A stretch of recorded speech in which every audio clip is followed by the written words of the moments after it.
This is a message for all the ancestral workers, specifically if you are European persuasion and you are reclaiming your ancestral practices as a European. It's really important to remember that the ancestors who will approach us first are usually the most narcissistic and psychopathic of the ancestors. Unless you've had a living experience with a loving person who has died and passed on before you, the most of the dead that are active who will seek you out are those who were entitled to feminine energy in the first place. So as we are powerful witches and shamans who are coming out of patriarchy for the last 5,000 years, we have 5,000 years of forgotten women and children who were oppressed through those experiences of our ancestors in the past. The best way that we can heal the world around us and heal ourselves is by not paying attention to the male psychopaths that abused our mothers and grandmothers before us, but focus only on the downtrodden, only on the women, the ones who are silent, who are hiding behind the narcissist. Have you noticed that when narcissists walk into a room, they just take every breath of air out of the room and devote it to them? The same goes in the underworld. And I will say that this year has been a huge wake-up call for me in decolonizing my own internal shamanic practice with my ancestors. Now, I have studied Germanic ancestral practices, and I've been practicing them since I started studying them back in the 90s. And unfortunately, there wasn't a lot to go on, so I was really going on a wing and a prayer and trying to figure it out, just as we all did, because a lot of our practices have been destroyed. I looked in a lot of the literature of the burning years of trying to read between the lines. What were these women accused of? Why were they accused of this? And I tried to extrapolate what it would be like to be those women who were persecuted for practicing their heathen faith while Christianity was colonizing Europe. So I make a lot of guesses, and even the historians are not accurate because most of these women were erased from history. So if we're going to start reaching out to them in the underworld and we're going to start understanding them, we need to have an open mind. We need to stop with the demanding that everybody go by the book and listen to their ancestors. We need to listen to our hearts as women. There are a lot of female voices in the heathen community that are stifled and shut down because they are not respected. You need to stand up. I want to see more women standing tall and healing our European ancestors.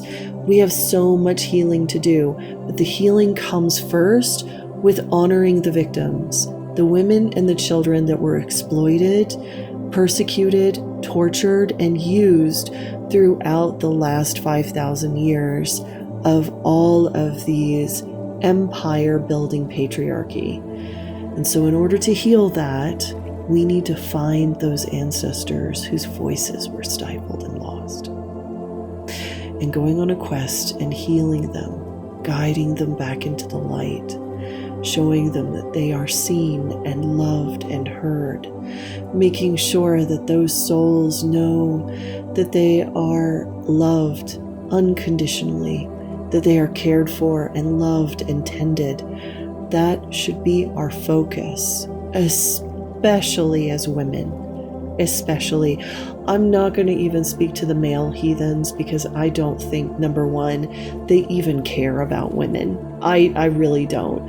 There are a few male heathens out there that care about their female ancestors, but they're few and far between.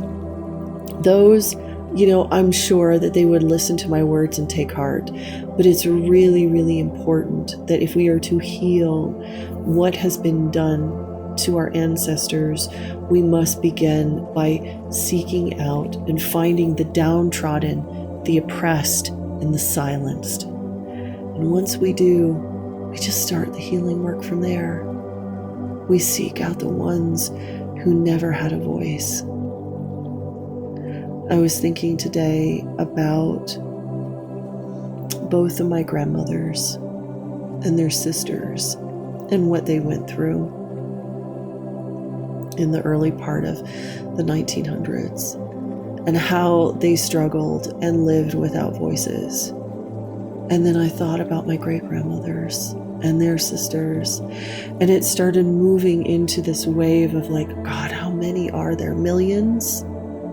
Hundreds of millions of women, voices stifled and forgotten and unloved, unappreciated, disrespected, their magic looked down on. They were seen as trite, as nothing, as just mere vessels for babies to keep the family going. And we need to change that, and we can. We as shamans and witches, we can change that through our ancestral practice. And what it means is leaving the narcissistic fathers to fend for themselves in the underworld and to heal the mothers, the true mothers. And I know that there were a lot of narcissistic mothers out there, and I do, like, I have some of them in my family. I have some grandparents who were somewhat narcissistic, great-grandparents who were somewhat narcissistic, and I've met them, and that's fine. You leave them. You look for the victims. You look for the downtrodden. You look for the ones who are silenced, and you heal them first. You find the victims first. And then you talk to the victims and you ask their advice who you should work on healing next. You allow them to guide the ancestral healing practice.